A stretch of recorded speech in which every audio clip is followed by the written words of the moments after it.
Um, so this is our family service. This is when we take what we do downstairs and bring it upstairs. Um, these stories aren't just for kids.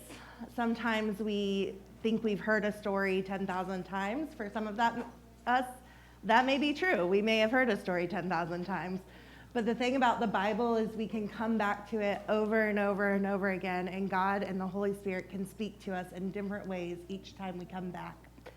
So this is an opportunity for our children to see adults participating in the same way that they participate in church. This is also an opportunity for adults to participate in the way that our kids do, and just be reminded of these stories that we know and we love or we wrestle with, and have another opportunity to learn from it.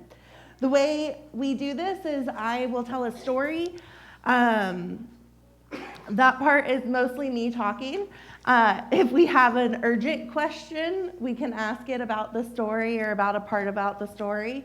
But mostly we try and save our questions for our wondering time, and that comes after the story. And that's when we participate together in wondering about the story, wondering what parts of the story we can learn from today, what parts are speaking to us today, what parts are important today.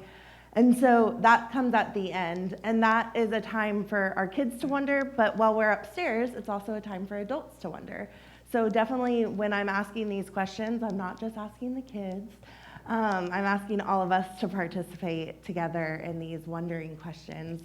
Wondering questions are unique because I don't know the answer, and we might not come up with an answer by the end of the day, and we might just sit and wonder together. And sometimes that's what we do as Christians, as people of faith, with a God that is oftentimes hard to hear and hard to see, or takes time to hear and takes time to see.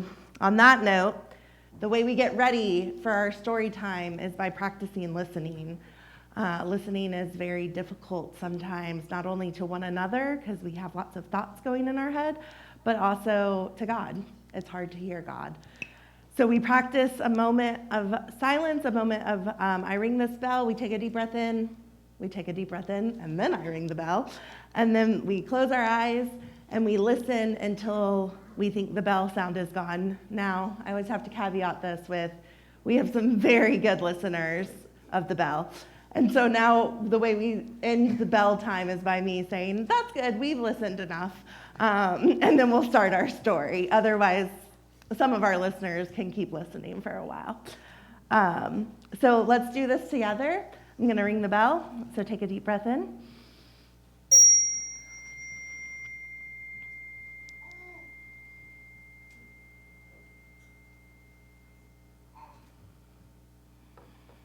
All right. And now it's time for our story. Go this way. So in the city of Bethlehem, the grandson of Ruth, Jesse, lived with many of his sons. And one day, Samuel, a prophet of God, came because he knew that one of Jesse's sons was going to be the next king. So he came and he asked Jesse to bring his sons out to him, and Jesse brought out all 6 of his sons. And Samuel looked and said, I don't think the king's here. Do you have any other sons? And Jesse said, yes, there's one more, but he's the youngest and he's out tending the sheep. And Samuel said, well, bring him to me. And when Samuel met David, he heard God's voice saying, this is the king. So Samuel took oil and anointed David's head so that he may become the next king. But there was already a king. His name was Saul. And Saul had been struggling with demons and anger, and many people in the city said, well, maybe music will help calm him. And so David started writing these songs, many that we can find today in the Bible. And he would play his harp and write songs to help serve his king. Now, David was a shepherd boy. He was small and not the strongest of his brothers, but one day, as an army was raging between the Philistines and the people of Israel, there was a giant that nobody knew how to defeat, a giant-like man. And so nobody else wanted to go fight this giant. They were all scared and didn't know how to fight him. But David said, I can go. With God's help, I can go. And so they suited him up in all this armor, the best armor, and David said, I can't move. This is too heavy. I can't battle like this. So David removed all the armor and went out to battle the giant with 5 stones and his slingshot and his shepherd's staff. Now David had killed bears and lions and other beasts that come to eat his sheep with 5 stones, or with stones and his slingshot. So David thought, with God's help, why can I not defeat this man? And he did, and they won that battle. But the wars raged on and on, and David, in the midst, would meet a friend. King Saul's son, Jonathan, and David became best friends. They were so close, they talked about everything. Jonathan asked his father to not be mad at David because David was anointed as the next king, and Saul was paranoid that David would inherit his throne and not his own son. But Jonathan didn't feel that way about David. Jonathan loved David. Later, as Saul brought his sons into war, they all died. One day, as David had become a soldier in the army of God, a man came to David and told him that King Saul and all of his sons had died. And David was very sad. But that also meant David was going to become the king. The king, being the king, had lots of beautiful things about it, lots of powerful things that he could do. It also had a lot of responsibility. But David never forgot Jonathan, and he brought Jonathan's son to live with him at and to eat at his table and to live with him. And David also gave Jonathan's son King Saul's land. Now, the first thing David did after he became king was went and fought a war to reclaim the city of Jerusalem. So now there was a city of David in Bethlehem and a city of David in Jerusalem. And after that battle, he went again to war because he had never forgot that the Philistines had taken the Ark of the Covenant. And so they went to war, and he brought the Ark back to Jerusalem.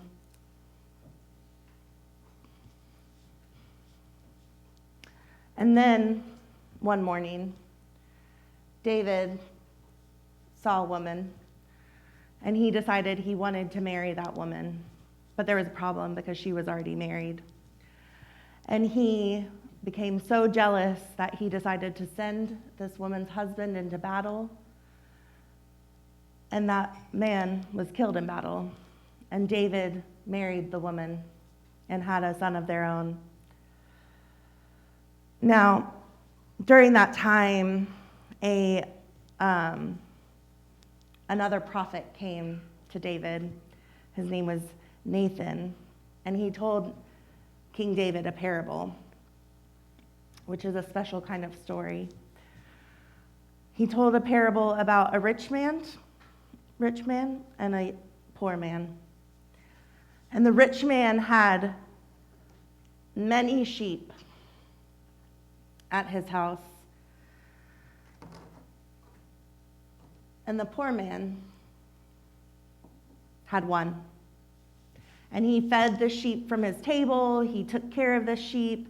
He loved the sheep as if it was its own child. One day, the rich man had a visitor, and he didn't want to kill any of his sheep to feed the visitor. So he went to the poor man's house and took his one sheep and killed it and served it to his visitor. Now, when David heard this story, he became angry and incensed and said, "The rich man owes the poor man 4 times the amount for doing that to him. The rich man had all that he needed, and still he went and took from the poor man." And Nathan said, "That's what you did. That's where you have all of these things as king. You have all you could ever need, and yet you took one thing from a poor man." And David became upset and prayed for forgiveness. David began to see all of his errors and flaws over the years and begged God for forgiveness. David wasn't a perfect king. David wasn't a perfect man, but he did repent. And years later, he would die and he would be buried in Jerusalem, in the city of David. This is the story of David. Now we are going to move into our time of wondering. So I wonder what part of the story is your favorite part? Is that a hand, Zoe? Or just a wave? Do we have a favorite part? Yeah, Heidi. I love Jonathan and David's Yeah. There's some friends that are just very special. Any other favorite parts? Yeah, Jeff. I love that he took exactly 5 stones. Only 5, yeah. You gotta think about what that math was in his head a little bit. That he only needed 5. Any other favorite parts? Yes? I like that he finally became king. Yeah, after all of these years and battles. It took a long time.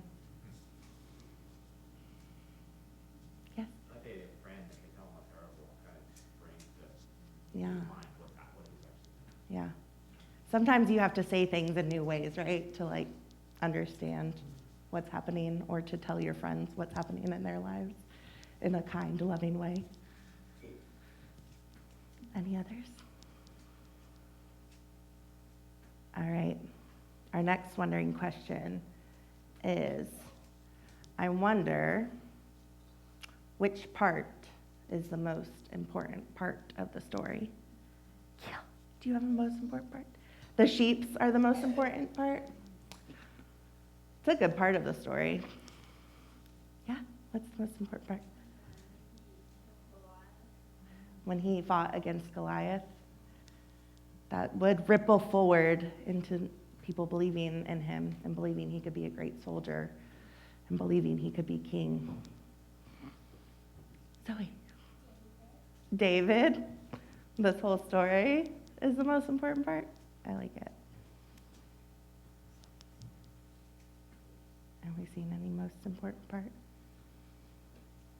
I think that Samuel didn't stop at 6. He went and said, "Do you have another son?" Yeah. Because the whole thing hinges on that. It's true. He could have not been listening for God quite as clearly and said, "Well, I knew it would be in Jesse's house. It's got to be one of these guys." Instead, he looked for the small one, the young one.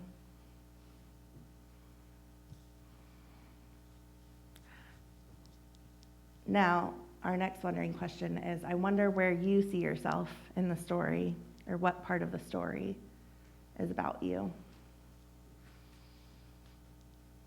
This one can be tricky. We don't always find ourselves in these stories. I have some really good friends that have protected me and defended me and been a part of my life in ways that I could never forget. So whenever I hear David and Jonathan, I think of those friends. Zoe. David and Saul. Yeah.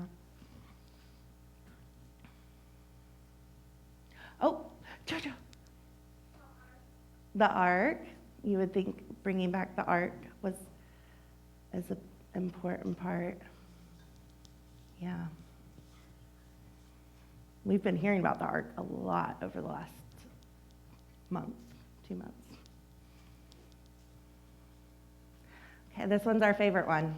We asked this one to engage with the story in a different way, to kind of play with the story. So what part of the story do you think we could take away and still have all we need? Yeah. Opposite of what he said. Wi-Fi. Only one, yeah. We could take all these away. Yeah, so what's the significance? Yes, team. What part can we take away? Some of the sheep in the story? The rich man doesn't need to be that rich. Just a little bit rich. But yes. Any other part? Kilo. The ark? Yeah. Then the ark would never get back to Jerusalem. Why do we think the ark is important or not important? We don't know. That's okay. Any others? So that's our story for today. And now we respond. How we respond is by creativity, because we are made to be creative beings. Even if you can't draw a stick figure, you are creative in some aspect of your life. And as adults, we don't always get to engage in that creativity in the same way that we're expected to when we're kids. We're expected to color, we're expected to play, we're expected to mess around with Play-Doh all the time. But adults and kids both need to be able to creatively express our stories and the stories we hear. So I'm just realizing that we don't have paper. Jeff, can you run downstairs and get paper? Thank you.